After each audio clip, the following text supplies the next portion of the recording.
that began my 15-year struggle with alcohol. A living testimony of what God can do with a surrendered heart. And I am a published author. I am a global lived experience speaker, using my testimony to encourage people all over the world that, whatever you're going through, be it addiction, be it depression, be it trauma, whatever it is, there's nothing that God cannot fix. A mind that is accustomed to chaos cannot comprehend clarity. I keep telling people that rehabilitation is not a place, it's a process. When you hurt people, you don't get to decide how your actions affected them.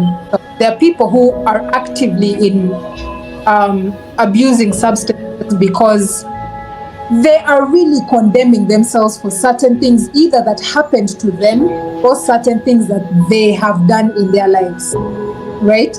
And so is a coping mechanism for them to forget or to not deal with the shame, the condemnation, and the guilt that comes with those things.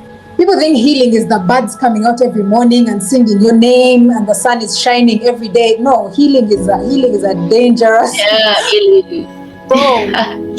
Healing is the first few weeks are going to be treacherous, and this is why many people relapse.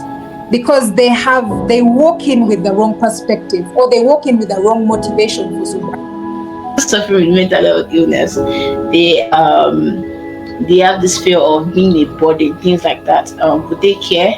And so what do you have to say for people that are struggling to ask for help? And you see people buried in that pit for years without saying anything. So what do you have to say? Just say, what's the process involved in recovering from alcohol addiction? Good day, everyone. Welcome to another episode of Coffee Chats with Ubiquit. I'm glad to have everyone watching this. Again, we're pursuing growth through clarity and strategic learning. And like I said, it's not just going to be related to just programming.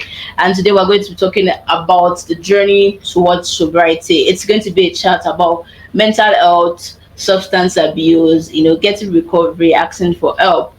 And I have someone really special to me, someone that I look up to. When I listen to her speak, I take a deep breath. I'm like, wow. It's something that you listen and then you chew on. With me here today is Rebecca Makyeli. She's the founder of Life. She's, like I said, she's someone I look up to. She struggled with alcohol from a tender age of about 15, and it started out as an harmless night out. Mm-hmm. I'm just going to give a little tea. You're going to hear like the deeper things from her. Yes, so, and that simple night out turned out to be nearly a 15-year-long battle that stretched into adulthood, and left her a time university dropout, depressed, dejected, and later on jobless and homeless. Nearly 4 years with like no purpose and all. So, but now, she's fully recovered and she's free of the shackles of addiction. Rebecca is a certified sobriety coach who believes in personalized addiction recovery through therapy and remote recovery solutions that helps people break free from addiction and living a pain-free and fulfilled life. She's a registered member of the International Society of Substance Abuse. She has spoken at various platforms in Uganda, Kenya, Nigeria, United Kingdom, and using this experience, to raise awareness about alcohol and drug addiction among youth and to help to those struggling with addiction. And why I love this so much is because I heard something that, a message written by those who have gone through for those who would go through. Yeah. And yes, so Rebecca is also the author of the best-selling book, Woman Fire Grace, which details our 15-year struggle with addiction. So I've said quite a number of things, and that's for me. So I did that to lay that background that this is something really inspiring, and everyone watching to really pay keen attention, because I believe there's a lot to, like I said, it's a message for those written by who has gone through, for those who go through. So I've said a lot of things. So Rebecca, please may you tell us about yourself and perhaps a fun fact too. Thank you so much, Emanuela. It's really a privilege to be here, and I mean, you've pretty much read my entire profile, but Yeah. what you've true. I actually lost my mother at the age of 14. She passed away from Yeah. alcohol-related complications. My mother was a dysfunctional alcoholic, and I remember when I was growing up, I vowed that I would never ever drink alcohol because of what I saw it do to her.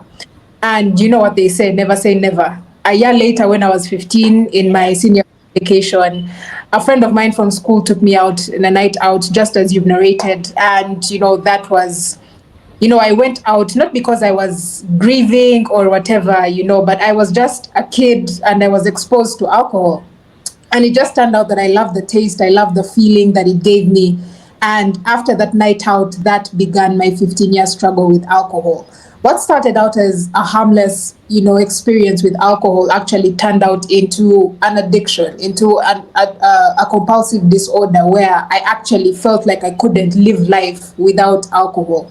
And eventually, over the years, it left me jobless. I dropped out of university twice. I was kicked out of the house by my father, and that began my nearly 5 year stint of homelessness on the streets of Kampala. And it was only in 2020 when the lockdown was announced that, I actually was put in a very small room. By the grace of God, my brother got me a small room because no one was allowed to be on the streets. The president had decreed an order, and it was in that small room where I went through my rehabilitation. I keep telling people that rehabilitation is not a place, it's a process.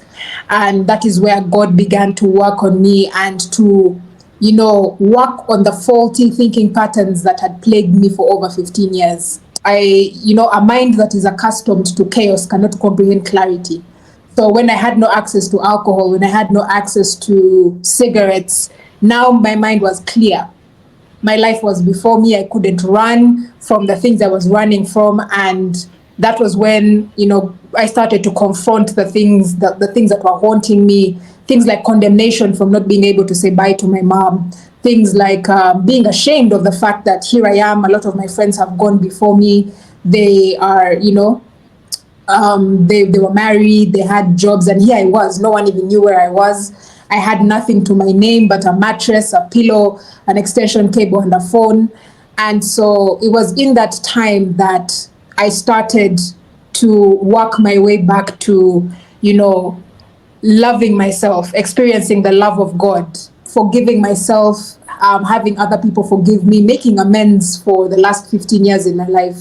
And that was in 2020. 4 years later, I'm always glad to say I'm a living testimony of what God can do with a surrendered heart. And I am a published author. I am a global lived experience speaker, using my testimony to encourage people all over the world that, whatever you're going through, be it addiction, be it depression, be it trauma, whatever it is, there's nothing that God cannot fix. And that, of course, recovery is possible. Many people believe that addiction is the end of the world. My life is over. There's nothing left for me. But if you commit to the work, if you commit to the healing, there's nothing that cannot come out of your life, if you are committed to the healing process. And from last year, 2023, I was, by the grace of God, able to start a Have a Life, as you've mentioned. A Have a Life is a sobriety coaching practice where we provide personalized addiction recovery. As a sobriety coach, I use a coaching model to help people who are struggling with, pursuing sobriety. One thing about addiction or substance disorder is it doesn't have one single cause, and also it doesn't manifest in people the same way. There's no template for it. So there are people who have severe substance use disorder who really need to detoxify. So those are people who are put in rehabilitation centers for extreme treatment. Then there are people we call gray area drinkers. There are people, who've just tasted wine, who've tasted a little beer, and they're still functioning alcoholics. They still go to work at 7 in the morning. They're still able to pay their rent. Nothing is going wrong in their life. But gray area drinkers are people who have acknowledged that, this might have a problem in the future. So as a sobriety coach, I help them come up with a sobriety coaching plan to help them meet their sobriety goals in order to be able to either quit drinking or to reduce their drinking. Yeah. And then I also work with aftercare patients. These are people who have been in rehabilitation and have been under the care of a licensed professional who have been detoxified for a significant amount of time. And now they've come back into the real world and they need a guiding hand in order to walk the journey of sobriety. People think that healing is easy. Healing is not easy. When you're on the Healing journey is of not when easy. you're sobriety Not or healing, easy. people need to know that things are going to get worse than they are going to get better. And so whenever people relapse, they condemn themselves. They feel like they've failed. And so when you have a support system or an accountability partner, like a coach, like a licensed professional, it becomes a little bit easier for you. So that's Yeah. just really it. Yes. That's really nice because I like the fact that really there's someone, that and being that and being like a beacon of hope to someone, both with your experience and also Right. showing them the way. And like you said, healing is not easy. It's not a straight path. So as it's not a straight path. Yes. Yeah. So now, reflecting on your journey out of depression, the Mhm. process of healing, and achieving sobriety. Can you, like, how was it in that heat of 2020? Because that time you were alone, and like you said, there was no access to drinking, cigarettes, nothing. So can you share experiences of navigating and ultimately overcoming depression? How was it like for you? Was because I know that they do say, when I listen to some of those professionals, they say that whenever there's a struggle with substance abuse, there's a check if this substance abuse is as a result of a mental health condition, or if a mental health condition is causing the substance abuse. So how was it for you? I know finding healing and maintaining sobriety, because like I said, it's a bumpy road. Some days it's like, oh, they are highs and they are low. So how was it for you? Oh, for me, it was really, really terrible because one, I was in a very small room. I was isolated. I had no one to reach out to. I had no money. I was broke, so I wasn't even eating well. So here I am having withdrawals. Here I am, struggling with no alcohol, with no cigarettes, with no food, with no, good water. I was drinking water from the tap of the place where I was staying. So it was really tough on me. And so I do understand the severe end of the spectrum of people who do not have help or guiding hands on their journey of sobriety.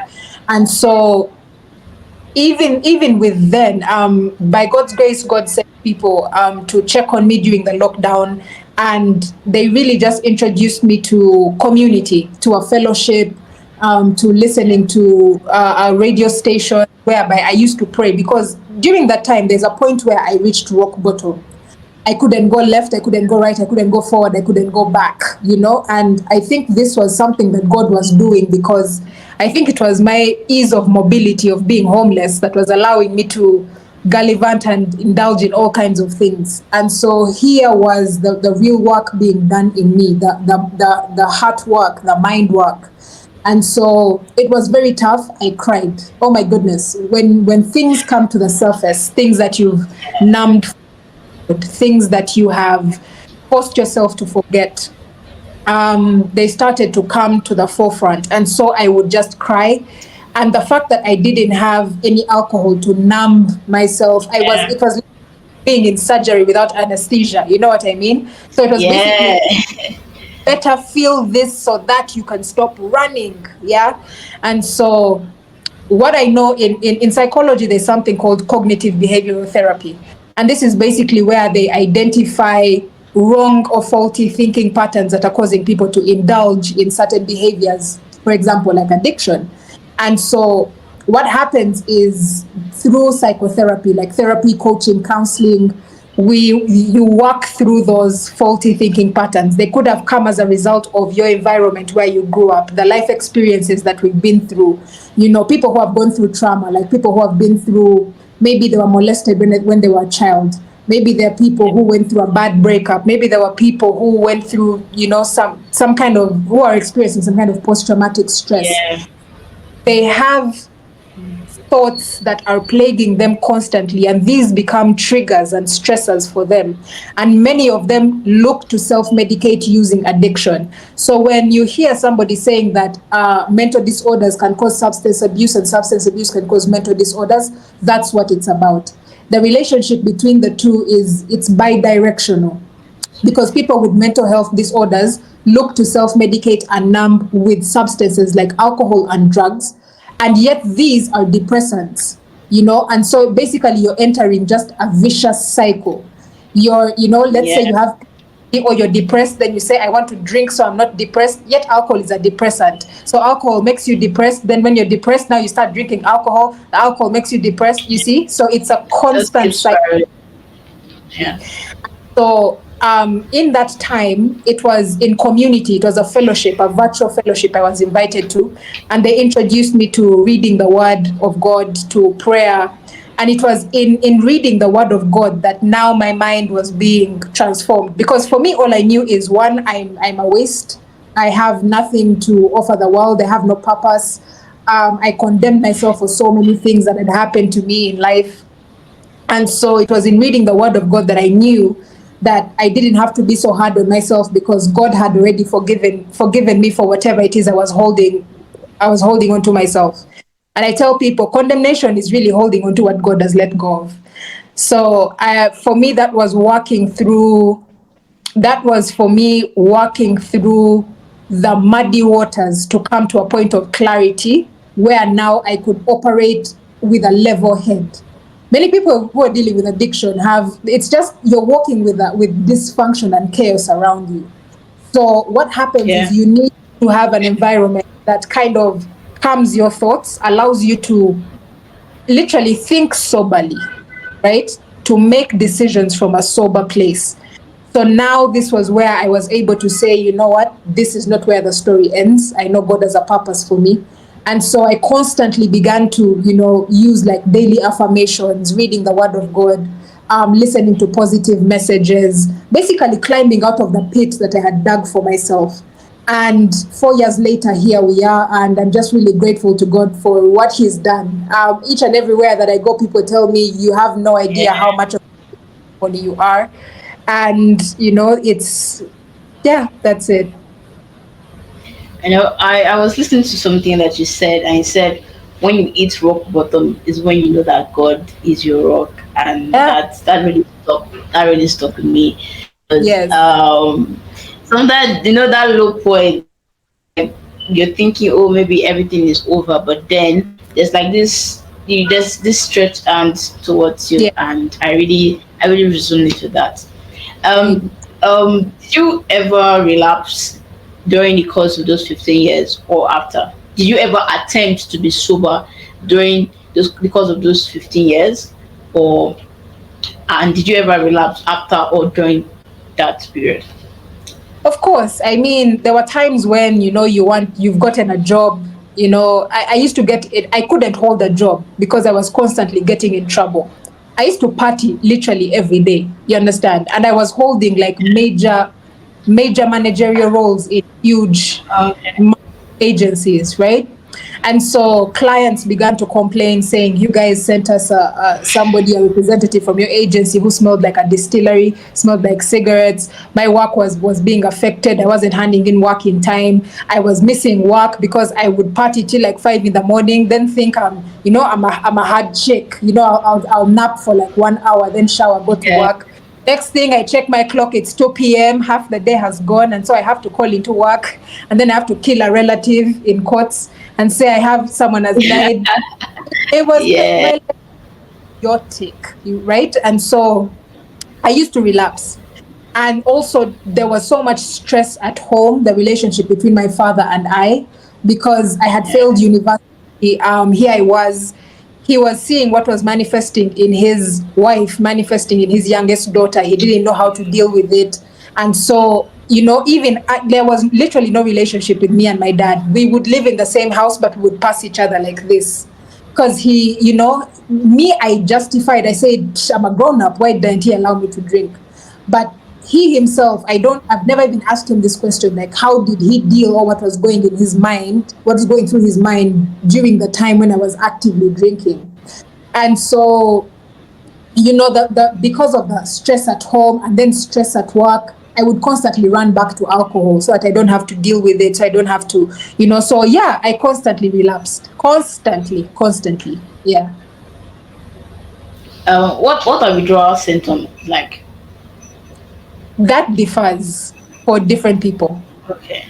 So it depends. With the severity of withdrawal depends, one, on the type of substance that you're using. Withdrawal is not as bad in alcoholics as it is in people who use drugs like opioids, heroin, meth, and coke, because of the nature of.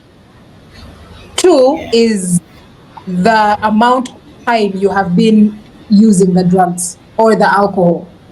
Somebody who has been drinking for 1 month, it's easier for them to say, you know what, let me just, this thing is not working for me, it's okay. Who's been drinking for Yeah. 10, it's not easy for them to just wake up and say, you know what, I'm going cold turkey, I'll never drink again.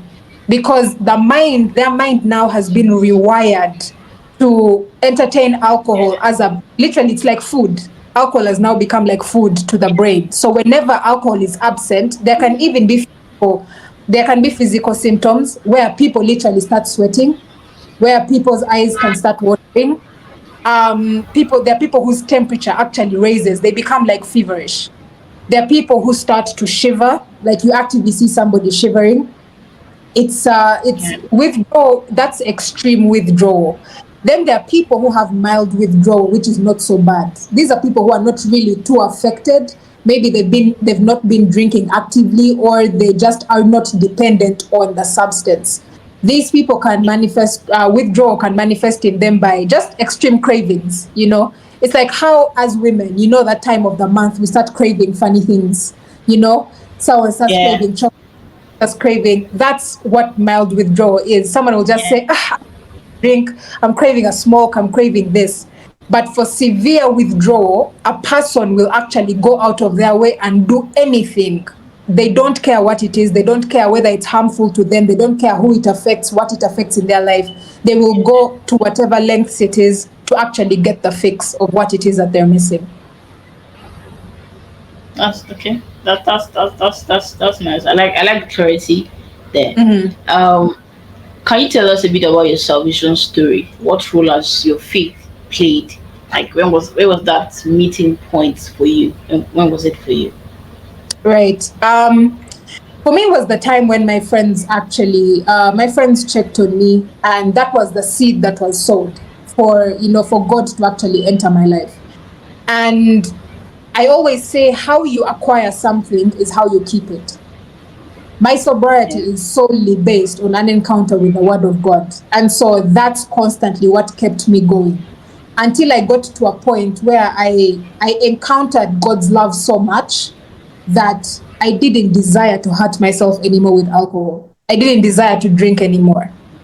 And so I understand what the power of faith does in the healing process, because I've actually undergone faith healing. I call it faith healing. I've actually undergone Yeah. faith. And so I really always encourage people, especially people in the mental health space, always incorporate spiritual interventions in your psychotherapy structures and programs. I've constantly explained, we know human beings, we are three parts. We are Yeah. spirit, soul, and body. And so it's really not holistic healing if we are focusing on nutrition and fitness, or on emotional well-being, without building a spiritual foundation for somebody, because truly we are spirit. We came from spirit. Yeah. We are to live as spirit. So the spirit is the foundation. And so the stronger the foundation of the spirit man, I believe, the easier and the better it is for our will and our emotions to stand and be anchored in, just to stand and to be anchored. It's from the strength of our spirit. I know there's a scripture that says, a broken and a crushed spirit who can bear, right? Yeah. A lot lot of people who are dealing with things like depressive disorders, what we call depression, they have a crushed spirit. Something has happened to them so much, it has pierced through their body, it has pierced through their heart. It's now like their spirit is broken. And that's why it's so hard to get people who are dealing with depression out of depression. We live in a day and age where everyone says, I'm depressed. It's like it's cool to be depressed these days. Everyone diagnoses a bad depression.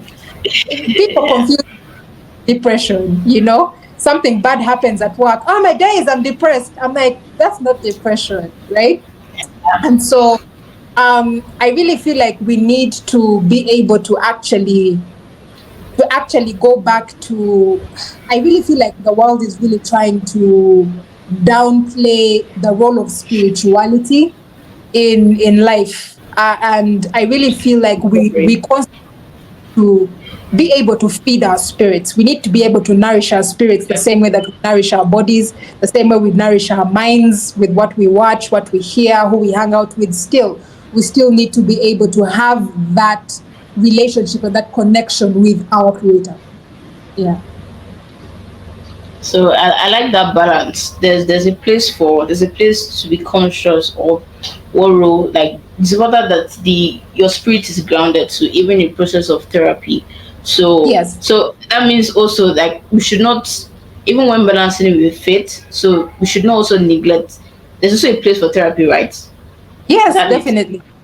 Okay. So for everyone watching this, there should be a conscious thing that you're not just dealing with maybe whatever mental health issue, be depression. It's not just let's just eat well or let's just do therapy. There's also a place of realizing that there's a place to put God and carry God along with you. So I'll say, I don't know if I put it this way, when you're going to therapy, take Jesus along with you. And that is the healer, right? So yeah. So I really like that. And I also like what is being done at Our Life. I'm inspired by that. So can you tell us a bit more about what led to you establishing Our Life and the mission and the goal of the organization? Right. So with the Have a Life, I remember after the doors opened for me to share my story, people were reaching out to me and saying, I'm struggling with alcohol, I'm struggling with drugs, how do I get free, this and this and this. And that's when I got to realize that my experience is different from other people's experience. And their experience is different from other people's experience. And so that's when I need to learn the language to be able to help people. There's a place for testimony, there's a place for your story, but they also you need to learn the language to be able to help the people that you've been sent. Exactly. And so that's when I did my diploma in addiction counseling and then got my international coaching certification from the ICF to become a certified sobriety coach. And so I started I Have a Life as a personal sobriety coach to be able to help people tailor their recovery journey to their unique needs based on their struggle journey, and also just based on their circumstances, based on their sobriety needs and their sobriety goals, which are different in each and every person. So basically the mission of the organization is to provide convenient recovery solutions for people. I do understand that many people shy away from receiving help because of they don't want to be seen walking into a counselor's office. They don't want to be seen in rehabilitation centers. There's still that stigma around, receiving the help that people need. And that's the model that's used at I Have a Life is a virtual sobriety coaching model. It's virtual. So you're able to walk your recovery journey. You're able to have accountability for your recovery goals from anywhere at any time in the world, conveniently with privacy. So basically what we use is a virtual sobriety coaching model that is uniquely tailored to an individual's recovery needs. That is the mission of the organization. The vision of a Have a Life is to ensure that we can provide a system that can help people receive the help that they need in addiction recovery wherever and whenever. I like that. Assisting what people what they need wherever and whenever. That's deep. Thank you. So if I may ask, I love the name Ava. Is there anything behind the name Ava? Absolutely. So ahava is one of the forms of love. It's a Greek word.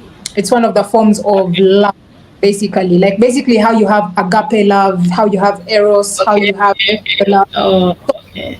Hmm. love. And it's the love that is basically it means. So if you've read the scripture, love the Lord your God with all your heart, all your mind, and all your strength. Yeah. The word love there is ahava. So you ahava God with your heart, your mind, and your strength.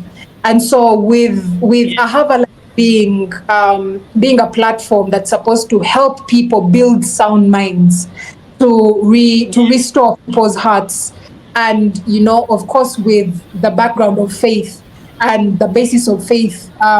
Basically, I found ahava life a very fitting word. And so basically, the word I have a life is living a life to love the Lord with your heart, with your mind, and with all your strength. Many people who deal with addiction are loving substances with all their hearts, with all their minds, and all their strengths. But if they could shift that love from something that is destroying them to something that loves them back, which is God, I really believe that there is definitely a tangible change that's going to happen in their life. So that's where the word I have a life came from. Oh, that's nice. I never knew. I really like that. Can you tell us about your book, Women Fire Grace? Right. So, Woman Fire Grace, when I was in that small room, right, all I had was a mattress, not even a bed. I had a mattress, I had two pillows, I had a bed cover, not even bed sheets, and an extension cable and a phone. That was all I had, plus the few clothes I had. That was it to my Yeah. name. Yeah. And so when things got really tough, all these thoughts are plaguing me and all this. I've always liked writing since I was a child. I think I learned how to write and read before I could walk. I think my father taught me how to read and write all my life. I books. I've loved writing. And so in that moment, I was led, I was actually divinely led to write the book Woman Fire Grace. And it started out as a healing journey for me because basically what I was doing is I was offloading everything from my childhood to where I was. And Yeah. it was a healing project for me to confront whatever it is that I was running from or what it is that I was forcefully forgetting. Little did I know that, this book was actually going to go all over the world, be nominated for all kinds of awards. And I wrote it on my phone in that small room, on my phone Yeah. next to candlelight. I wrote it for about a period of 6 months, but then I got discouraged along the way. And then that's when I entered into radio. I entered a radio competition. I was part of the runners up. I got into radio, and it was really a hectic schedule. I used to do the breakfast show from Okay. Monday, yeah, Okay. 6 to 10 a.m. So it became quite hectic. And so I abandoned, the project of the book. But for some reason, I just couldn't bring myself to delete the folders from my phone. And so Yeah. in May 2022, this is a year after I had started writing the book, Yeah. I got the leading that now it's time to publish the book. And so the book was published, and the rest is history, to be honest. And yeah, it's just amazing to see what God is using the book to do. I've constantly wanted to Yeah. move on and say, God, I want to write my next book, I want to release my next book. But opportunities, He just keeps opening opportunities for me to have the Yeah. whole. So it's basically Him telling me, let me do with the story what I want to do with it. Yeah. And so Yeah. it's really, it was a healing process for me. And in turn, it turned out to be a healing process for other people, especially women who are dealing with alcohol issues. A lot of women reached out to me saying they had struggled with alcoholic mothers as well, saying they too also struggled with alcoholism, and even the other things that I went through, depression, joblessness, Yeah. homelessness. There's even a point where I had to have two abortions. That's detailed in the book because Yeah. of some Yeah. decisions I made under the influence. But again, all Yeah. these are of the choices that we make. And Yeah. so book basically is also being a healing tool for other people. For other There are some people. people who've read the book and they reach out to me and they say, you know what, I thought I was really struggling with alcohol. Like I thought I had a problem, but your story has really shown me that I'm just being a spoiled child and I Yeah. don't drink alcohol anymore. And I'm like, that's okay. If that's how it has reached you, well and good. As long as you're dropping the Yeah. bottle, my job here is done. Yeah. How do you feel when sharing your story? Are you ever scared? Or even though you were scared, how did you overcome it? Or and Right. also how did you feel when writing it? Okay, so first of all, when I was writing it, actually, one of the reasons that it took so long to come out was because I was so worried about what the world was going to think, especially with the fact that I can't tell my story without mentioning my father, my mother, my family members. Of course, I had to change some people's names in the book for confidentiality purposes and to protect their image. But Yeah. of course, I was worried because I come from quite a known family, and so when Yeah. the book hit the market, oh my goodness, oh yeah, yeah, and I really had to pray before it came out because I knew there was going Yeah. to be, and there was warfare. There's a lot of people who called me, threatening me, telling me take the book off of the shelf. But that was a time of testing. That was a time of God asking me, who are you going to obey? Are you going to obey man or are you going to obey me? And many relationships, even with family members, with me, have been cut off, have been severed simply because I released the book. But for me, I've just seen God's faithfulness because I have seen the fruit of the book. It has moved from a small room somewhere in a very weird place in Kampala to different nations, to different Yeah. platforms, healing for so many people all over the world. And so, um, I had to overcome the fear. I had to overcome the fear. It's either you can't walk, you can't do anything purposeful in life if you fear man. There's a Yeah. scripture that says the fear of man is a snare. If you walk around fearing men, you will never get anything done because people are going to talk, people are going to be offended. So if you live by the affirmation and the validation of men, you'll die by their criticism. And so for me, I said, I'm going to go with what God has said.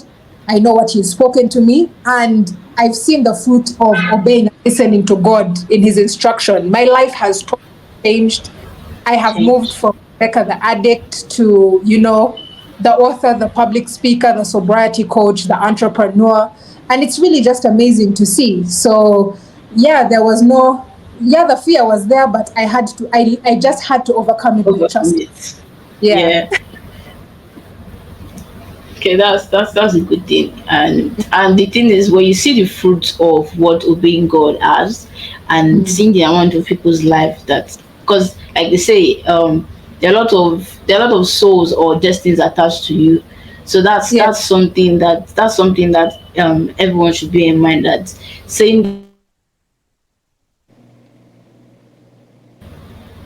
yes, so that's something that everyone should bear in mind, that sharing that story is actually encouraging and helping someone out of that. That's important. So as we continue in this talk about journey towards sobriety, what would you say mental health is? What is mental health all about? Because it's sometimes like something vague. I would say maybe in the part of the world that we are again, it's not, if you're, and sometimes that someone is really struggling with something and it's like, we can't see it, and you just, maybe some of these things are just overlooked, and things like that. So what would you say mental health is, and what is it all about? Well, mental health, basically, in the most basic terms, is the well being of a person's, basically the well being of your mind, the well being of your Yeah. emotions, the well thought process. That's what mental health is, the state of well-being. So many people say this person is suffering from mental health, which is inaccurate. So it's Yeah, either it is. mental health, either a person is mentally healthy or mentally ill, Mentally right? ill. Yeah. Yeah. And so that's really what mental health is. It deals with the well-being or the state of the wellness of an individual's mind, an individual's emotions, and an individual's thought process.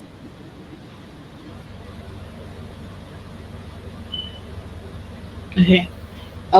What is therapy, and what are some misconceptions that you feel should be corrected about therapy? Right.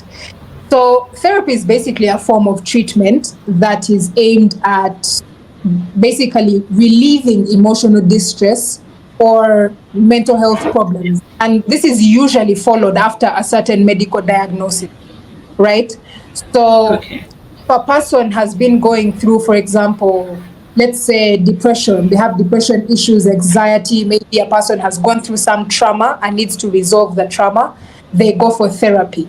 And therapy is usually carried out through talking, communication with somebody else to be able to offload, to release, and to be able to, to reframe the situation and see how to create a progressive way forward from the situation.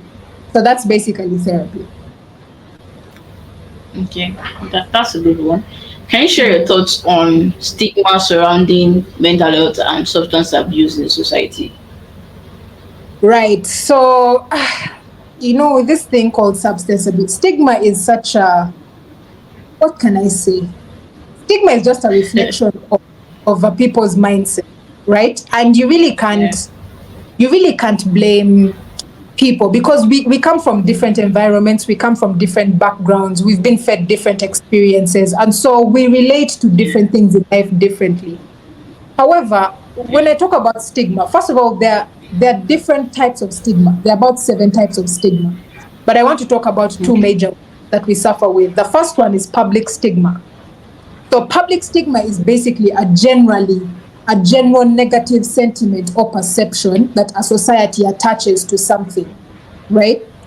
And then Yeah. self stigma or perceived stigma is when an individual comes in agreement with the public stigma or with the negative perception that is being propagated by society, right? And so I do believe that stigma is still very prevalent. It's still very, very prevalent. However, I'm not downplaying the fact that there are very many efforts and interventions to be able to create spaces for Yeah. awareness, substance abuse, not just substance abuse, but also mental health in general. I Mental love the health in general. course, I love the fact that global organizations like the UN, the World Health Organization, they have, there's even in the Sustainable Development Goals, SDG 3, the whole of it is about health. There's a subsection for mental health, and then 3.5 is actually a subsection for substance abuse. So, which is actually very encouraging to know that the discourse around mental health is actually receiving the attention that it needs. However, I do feel like to reduce the impact of stigma in our society, people still need to be sensitized on different things and being educated about the facts around mental health, mental disorders, mental health challenges, substance use, what have you. Also, in knowing what language to use when dealing with people who have mental health challenges and people who have substance use disorder. I do know in recent years, I don't know if it was the UN, I don't know if it was the World Health Organization. It's actually not. This is why you have to go and learn the language. You can't walk around Yeah. referring to as an alcoholic or saying someone is struggling with alcoholism. It's called alcohol use disorder. So saying alcoholism is kind of like dehumanizing the person. So being educated on such things helps us be able to relay the message of awareness in our communities, effectively well. And yeah, I still do believe that with time, the stigma will definitely reduce. And we all have a part to play in it. Individuals, families, societies, communities, we all have a part in educating ourselves on these things, on knowing what's happening, knowing what's right, knowing what's wrong, and the way forward to dealing with it. Yeah. What do you think might be some of the barriers that may prevent old people back from seeking for help? What do you think? Me? There are so many. Where do I start? Of course, as we've spoken, we've spoken about social stigma. Yeah. There's still people don't want to be associated with these disorders, even though they know that they have Yeah. a problem. Just don't want Yeah. society. They Then there's also misconceptions about psychotherapy, or misconceptions about the available interventions. There are people who believe that if you seek help, it means that you're crazy. People think that therapy is only for crazy people, which is very false. Many people who actually undergo therapy are very stable people who are just looking for ways to manage their emotions and effective mind management techniques. Then there's misconceptions that therapy is expensive. In some places, therapy is costly. However, it's really about priorities, because I came to Yeah. understand, and this is what I tell my clients: if you have money to drink and to buy drugs, you have money to go for therapy. Yeah. I think so. No, it's just misplaced priorities, right? And so, it really is priorities. So there are actually different ranges of therapy. There are community programs that provide free therapy. People just don't want to enter churches, but churches provide free addiction counseling. We have Yeah. community rehab centers, counseling centers that actually provide free therapy for people dealing with substance use disorders. Then we have paid psychotherapy, where people can actually get one-on-ones with counselors, one-on-ones with a therapist, one-on-one with a sobriety coach. These ones, of course, are paid, but there are people who have different rates depending on their experience, on their qualifications.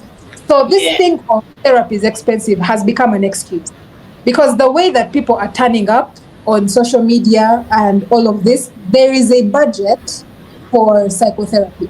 Yeah. So that's a misconception, that therapy is expensive. Then the third misconception is, a lot of people think that because I have friends, I have a support system, I don't need therapy.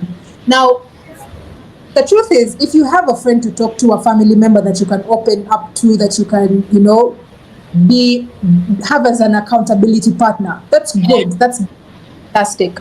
However, a professional therapist or a licensed counselor or a coach is able to diagnose, certain emotional or behavioral, Yeah. discrepancies that your friends may not be able to, right? And so many people might be drinking, not knowing that they have underlying mental health conditions that actually need proper Just be diagnosis. attended to.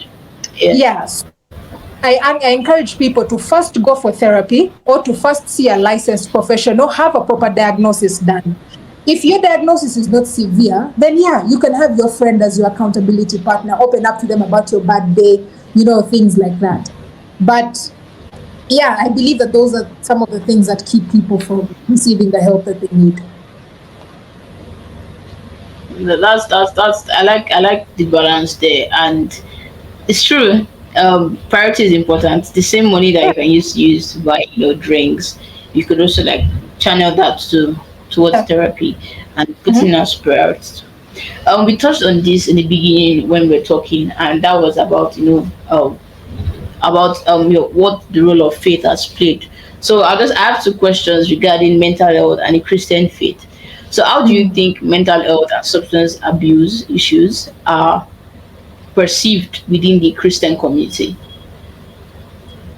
Um, about perception, I really, again, the same way that the discourse has come up in the world about mental health, I really believe that even the church is waking up to the fact that, people may not necessarily Cool. be be having bad days. People are not demon possessed. People are dealing with certain complex trauma that they experienced in their childhood, and it's Yeah. manifesting, and they need some kind of help and guidance to be able to overcome Yeah. it, or to. And I really feel like, I know certain churches that have put in the work in training their spiritual leadership in basic counseling skills, how to deal with mental health issues, how to deal with people who are seeking not just spiritual guidance, but also who are seeking for refuge, or who are seeking for safe places within the church to be able to, speak about what they're going through. Many people have said that they stay away from the church because in the past, there are people who are, some people were turned away if they had an yeah, addiction related in the church. No one wants to associate with the addicts and things like that. Then also just not even being able to acknowledge the fact that certain issues are not just spiritual, but also need mental guidance. They need mental, emotional, yeah, right? And so I do feel that many churches are actually incorporating training and equipping their spiritual leadership and also the congregation, because part of empowering people is giving them the information that they need. So when the spiritual leadership learns about addiction or it learns about depression, it comes and it talks to the congregation and tells them, hey, this is, let's set aside special programs or special days that we're actually going to talk about mental health issues, their causes, their effects, how they manifest, how we can deal with them, so that you're now empowering people to get better on their own, and that not every time a person has a trigger, they run to their pastor, right? It's about empowerment. That empower people on yeah. their journey to sobriety or on their journey to recovery from whatever mental health issue that they're dealing with. Yeah. Yeah, I think you already answered the two questions in one. I was going to ask how how can they support, and I think you already answered it together. It's times where they actually take time to talk about these things and address those issues. So I really welcome with that. So it's a very basic question, but I'll just put it out just in case you never know who is listening. What is Okay. substance abuse? Substance abuse. Substance abuse, I can define substance abuse as the compulsive use of psychoactive substances. Psychoactive, Jesus, I'm about to speak in tongues.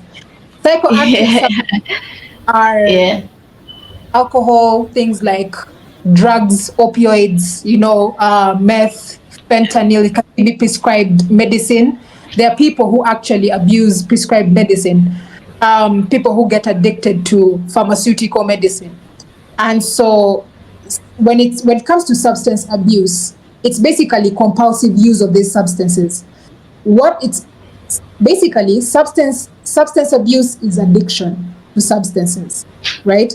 So the yeah, generic term, psychological term for addiction to substances is substance use disorder, which is SUD.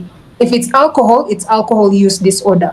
So substance use disorder is when an individual compulsively indulges in substances, psychoactive substances, like we spoke about, alcohol, drugs, despite the yeah. fact they are displaying negative effects in their life.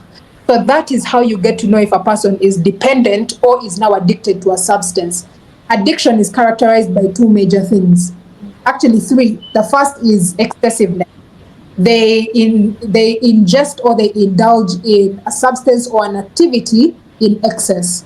Two, it's the behavior is compulsive. Compulsive means they cannot resist the urge. When the urge comes, they need to have their fix there and then, and they'll do whatever it takes to get it done. Then the third is it's destructive. I hear a lot of people saying, I'm addicted to this. There are people who say, I'm addicted to praying. I'm like, if something is not bringing negative effects in your life, it's not an addiction. If you're addicted to Okay. praying and you're neglecting your wife, you're neglecting your children, you're neglecting going to work, then that's an addiction and it's Yeah, bad. So an addiction is it's bad. bad and something negative, right? So that's Okay. basically, in simple terms, how I can put substance use disorder. Yeah. So excessive, compulsive, and destructive. Yes. Okay, noted. Yeah. Mhm. Okay, that's good. Yeah. You're a coach in this thing. So what would you say? What's the process involved in recovering from alcohol addiction? I always say I always say there are three major keys to recovery. The first is acknowledgement. Um, Whatever is not acknowledged cannot be addressed.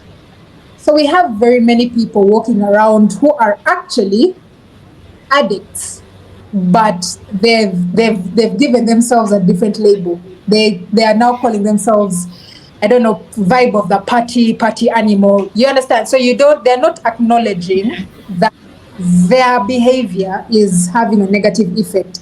And so they've actually just worn it as a label, as life of the party, vibes officer, chief enjoyments, officer. But yet the truth is, because they're not acknowledging what's happening in their life, they will never have the opportunity to subject it to the help that they need in order to address it. So the first step in recovery is always acknowledge that there is a problem. The second step after acknowledgement is seeking help. And I think we've touched a bit on this. There are very many barriers that keep people from seeking help. And what keeps people from seeking help is the fact that they have not acknowledged that there's a problem. And so after seeking help, the third is commitment to the process. Many people acknowledge they have a problem. Many people go to counselors, but they don't acknowledge that they don't want to commit to the healing process, right? And I think it's because of a wrong perspective of healing. People think healing is the birds coming out every morning and singing your name and the sun is shining every day. No, healing is a dangerous. Bro, healing is the first few weeks are going to be treacherous. And this is why many people relapse. Because they walk in with the wrong perspective, or they walk in with the wrong motivation for sobriety, or they walk in with the wrong motivation for healing. If you walk into a war when you don't know that it's a war, you've already lost.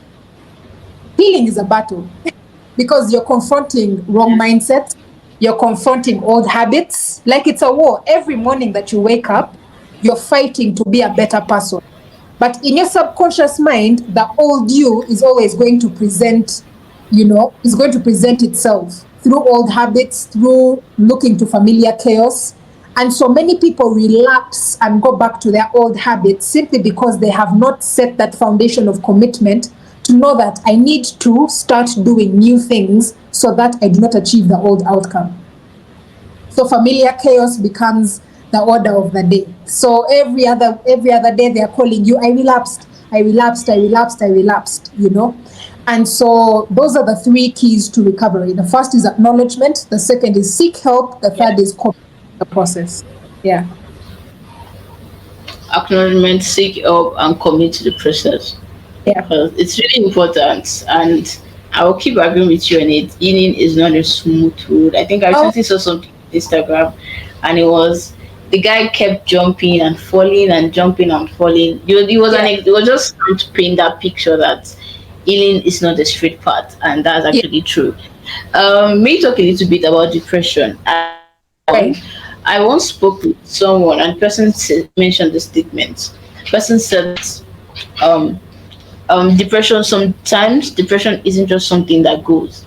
It's like a seizure, where when people that perhaps experience seizures, there are times where it's all calm, and they're not having a crisis.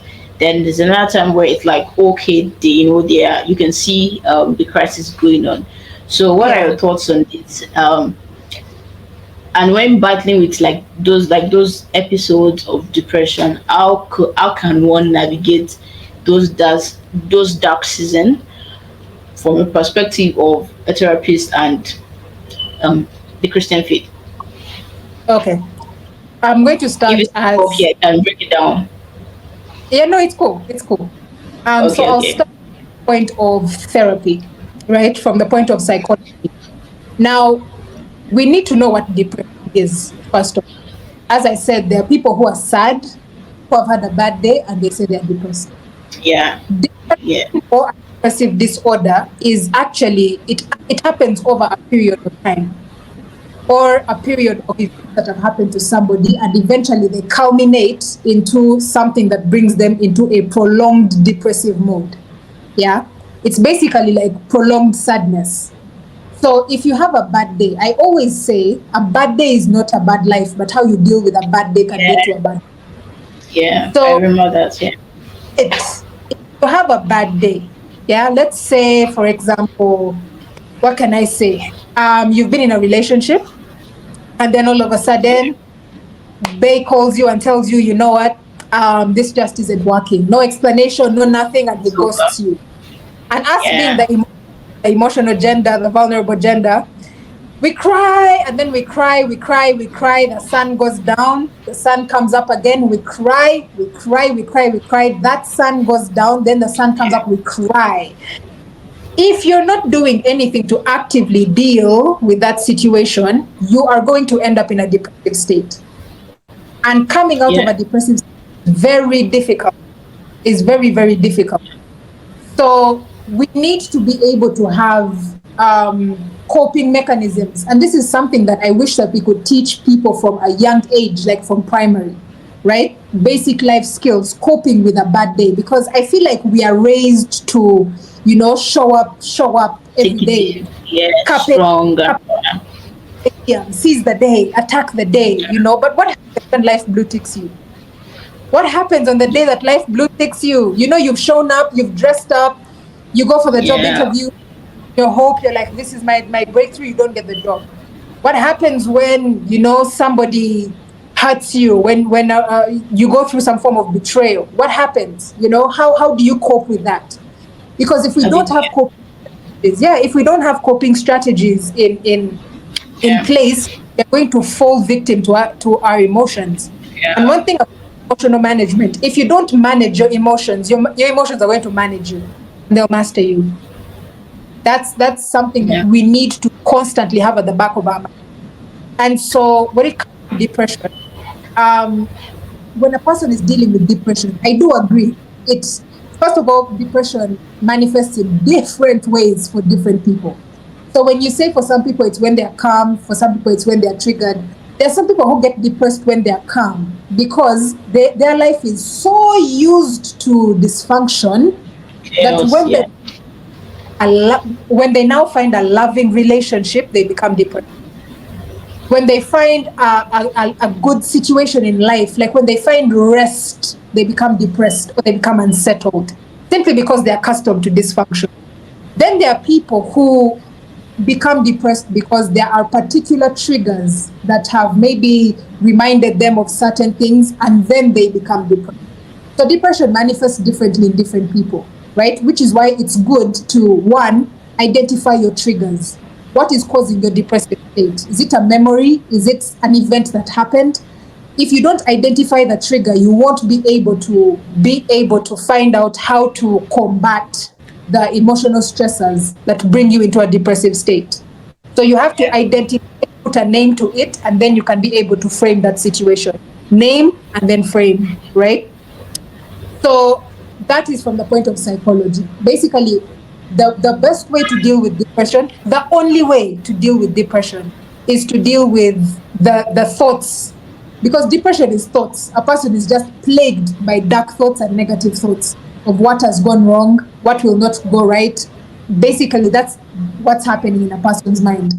So what happens in therapy is they use CBT, what I spoke about, cognitive behavioral therapy, to Because identify, to identify the negative thoughts or the negative thinking patterns, what is causing this faulty thinking pattern, and then with the help and the guidance of this licensed professional, help you walk into a more progressive thinking pattern. There are people who are depressed because they believe after their boyfriend dumped them 10 years ago, they believe no one loves them.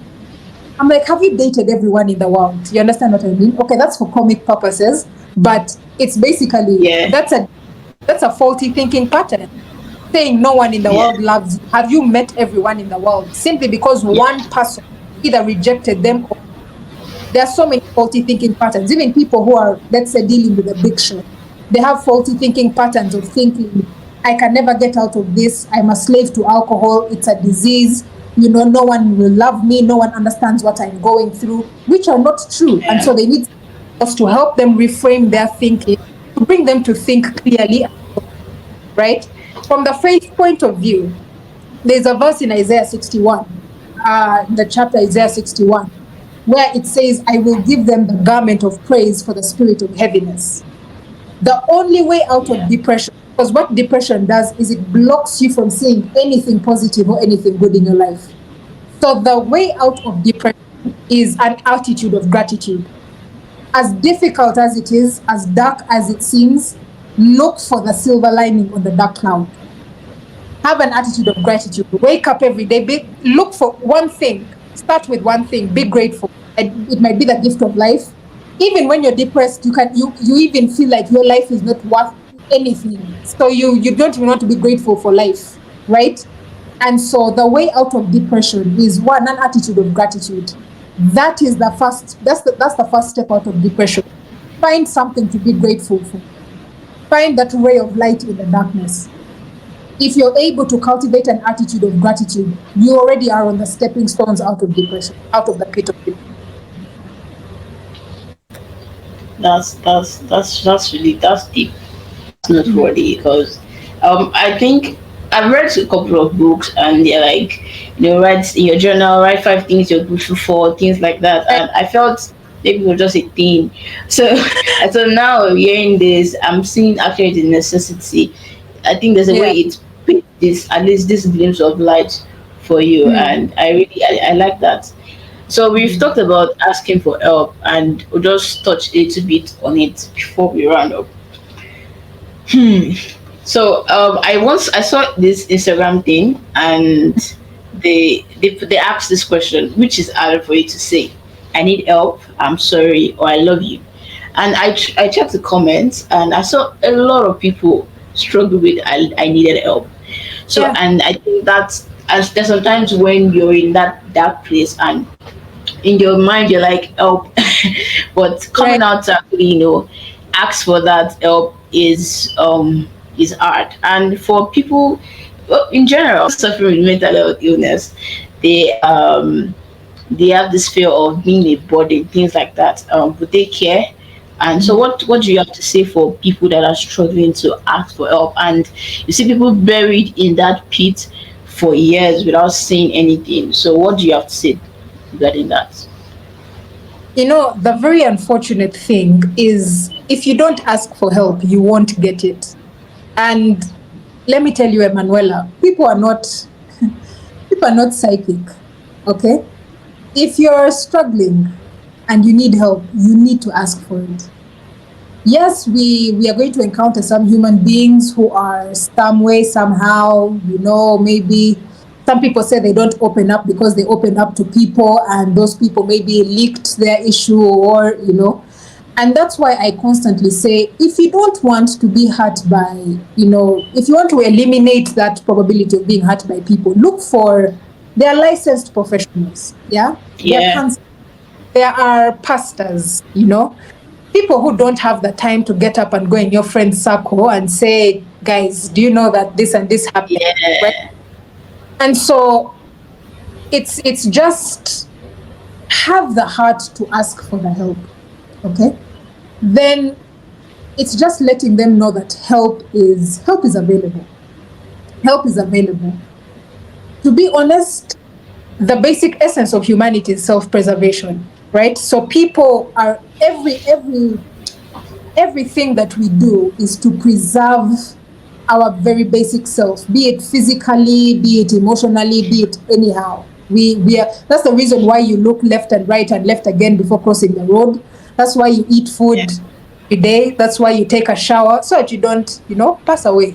Because self-preservation, you yeah, want to maintain self, right? And so even when it comes to reputation, when it comes to ego, as human beings, we have egos, right?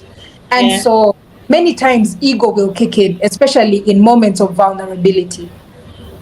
Moments of vulnerability, when you see pride manifest, know that that is a person who's either scared or who's the basic emotion under pride is fear, actually. So when you see people not struggling to ask for help, When you see people struggling to ask for help, there's something that they are afraid of, something that they are holding on to that has become so precious to them that even releasing it, however damaging it is to them. For example, addiction. There are people who you see them struggling, you see they like addiction is taking them, they are really struggling, but they won't release or they won't open up about it because it has now become so precious to them. They feel like nobody else understands the connection that they have with alcohol, nobody else will understand the connection that they have with drugs. And so because of that precious, they it's a form of guarding and protecting what they have because now they found hope in it, they found comfort in it, they feel like it's something that's even better than a human being. If I'm having a bad day, I'm going to go have a drink. My drink won't judge me, my drink won't ask questions, my drugs won't, my cigarettes won't. So they've developed such a bond with their dysfunction. And so it's really, the onus is really on them to acknowledge that there's a threshold I've reached where I need a change in my life because this thing is either destructive to me or is about to, take a certain toll. So the onus is on them to acknowledge and say, you know what, to open up to someone and say, I need this kind of help. Yeah. That's actually really deep. People are not psychic. So everyone listen to this. People are not Right. psychic. They can't read your Yeah. mind. If you need help, ask for help. Like really, ask for help. I would say there's nothing to really be scared of because you're knocking on a door that's going to save you, so to say.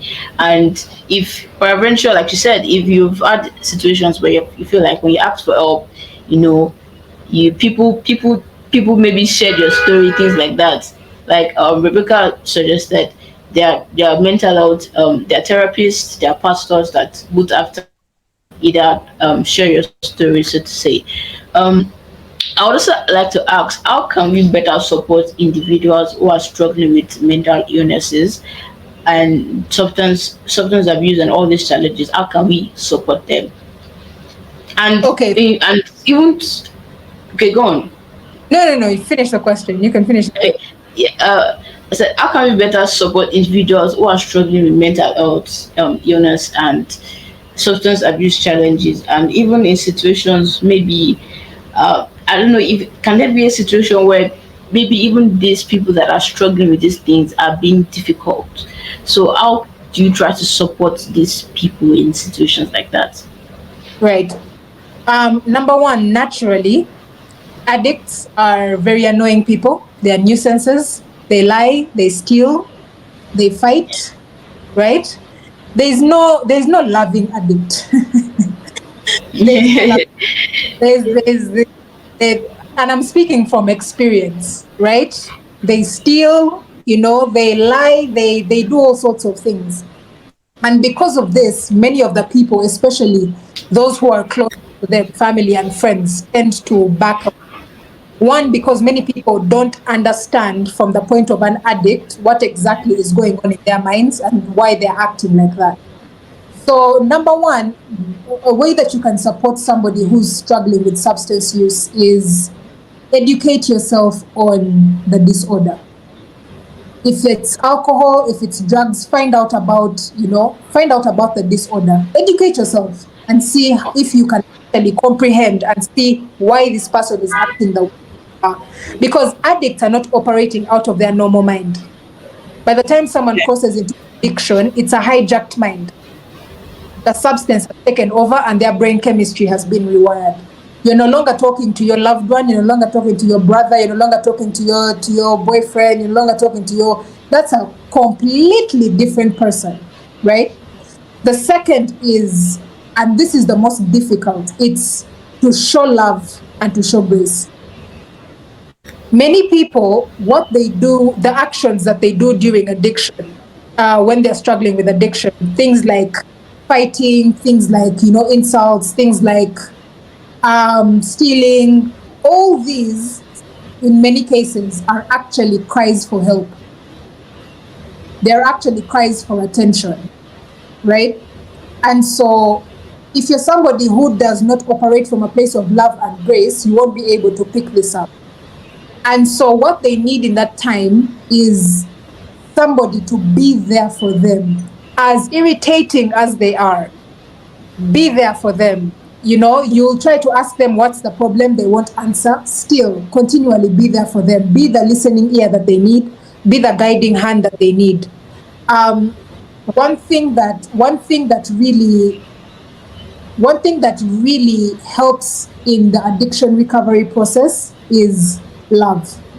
Many people who go to rehab centers, when they are given the opportunity to speak with people back home or their loved ones, those who maybe they had issues with before, and then there's more of a loving demeanor in the recovery process, studies have actually shown that the recovery process becomes better Fast. because they're receiving love. Yeah, they're receiving love, they're receiving, and so when you see addictions, when you see somebody, indulging in alcohol, indulging in drugs, pornography, in food, whatever addiction it is, know that they're trying to project something is missing from their heart.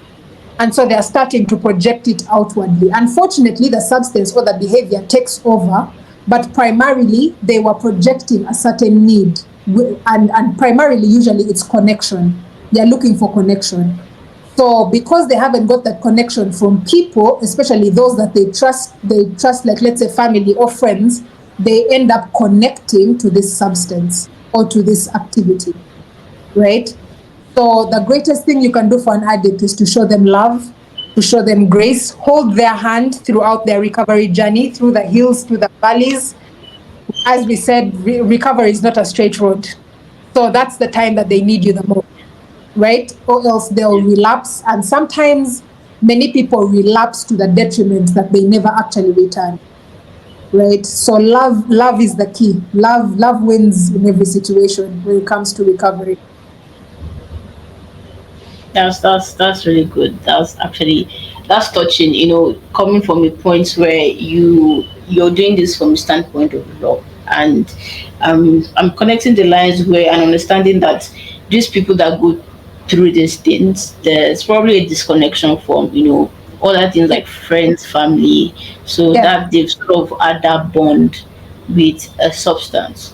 And another thing, I listened to something you said. It was you said the process of healing is forgiveness, not in this but somewhere else. Process of Yes. healing is forgiveness. You said forgiving yourself. If I'm wrong, correct me. Forgiving yourself, forgiving others, and there are also people that you would also have wronged. And like you Yes. said, forgive addicts they're not like gentle in quote people, sometimes they may do other things.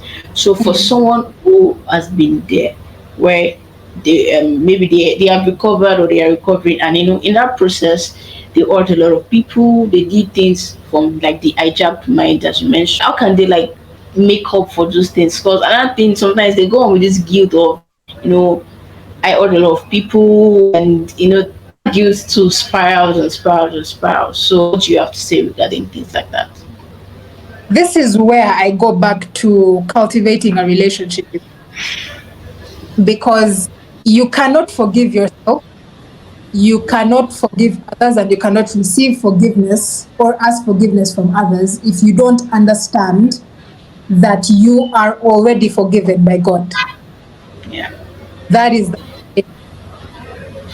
understanding that understanding that you're forgiven gives you the leeway to open up, one, to forgive yourself. There are people who are actively in abusing substances because they are really condemning themselves for certain things, either that happened to them or certain things that they have done in their lives, right? And Yeah. so I think is a coping mechanism for them to forget or to not deal with the shame, the condemnation, and the guilt that comes with those things. You have to come to a place where if it doesn't start with self, it can't pour outwards, right? If you don't forgive yourself, you're not able to be able to either forgive others, or because if you there's something called the 12 steps program. The 12-step program, I think it's the sixth step. It talks about making amends with family, with friends, with people that you've wronged. Because when it comes to addiction, or anything really, when you hurt people, you don't get to decide how your actions affected them. And Yeah. so you go in with the mindset that I'm doing this for myself, not for other people. Because if you're seeking validation and affirmation from others, you don't get to decide how your drinking, how your substance abuse affected them. So you might have the conversation with them, and either they ignore you, they block you, they don't respond to you. Some people might accept the apology, and affirm you and say thank you for the apology, da, da, da. But then you need to understand that there are some people who may not accept your apology, right? But when you come in from the standpoint of, I'm doing this from self, that you have forgiven yourself, you're standing in self affirmation, that I'm doing this from a point of knowing, one, I'm forgiven by God, and by virtue of that, I forgive myself. I will not hold on to anything God has let go of. So if somebody rejects your apology, you're okay. You're doing this for your sobriety. Sobriety is a personal relay. It's a personal relay race, right? You're passing batons to different versions of you. You know a relay race? A relay Yeah, race where yeah, I do. We are passing basins and all. Yeah, you have to overcome one step, then you pass the yeah, baton to listen. version which needs healing. That one also runs, passes it to another version. So all these are layers that you're peeling back. When you're dealing with the sobriety or the recovery journey, you have to understand that you're doing it for yourself. Before you try to get better for your kids, before you try to get better for your husband, your wife, your family, your church, I don't know, your ancestry, your bloodline, do it for yourself. It's a personal journey. And so forgiveness is very key. Forgiveness is very key because it actually also keeps you from relapsing in the future, because it gives you a yardstick to understand, one, where it is that maybe certain emotions are coming from that cause you to drink. It could be shame, it could be guilt, it could be condemnation, whatever it is. When you forgive yourself, anytime you're in a situation and these feelings come, you're able to master that situation to keep yourself from relapsing. So forgiveness is such a key thing. It's something that I don't downplay. And I usually tell my clients, as a sobriety coach, I understand that sobriety coach is just a title, just to let people know that I am in the field of addiction recovery. But the truth is, we're actually counseling psychologists, because alcohol is not the problem, it's a symptom of the problem. So someone will Yeah, start out, I want to quit drinking, but after talking to them for one session, two sessions, you find out that they drink because someone broke their heart when they were 14, and they can't get over it because every woman that they see reminds them of them. So now you have to start counseling them about how to deal with women, because are women going to lock themselves in the house and not come out and show up in life because one person yeah. has heartbreak? No, so you have to get over yourself, learn how to heal, and also guide them on that journey of adjusting to this new reality. Yeah, so forgiveness really is key. That's important. That's really, really important. And when I was listening to what you said, so there are times where you have to sit down and have those Yeah. conversations, like just dissect it, and I am seeing the perspective of what you're saying, that if it's a situation where you're trying to make amends, you're doing it for yourself, not seeking for validation. If you ask for Mhm. forgiveness and the person doesn't want to forgive, at that point, you're doing it for yourself, and you're not going to beat yourself up for something that God has already forgiven you for. So yeah, that's something that everyone should took it there. This too might sound like another basic question, but just to clear the air in case anyone is in doubt or confused, what is sobriety? Sobriety is what can I call sobriety? Sobriety is basically the decision to eliminate any form of psychoactive substances in your life. So it is the journey to living substance free. That's in basic terms. That's how I can term sobriety. Yeah, being the state of being sober or the journey of being sober. Yeah.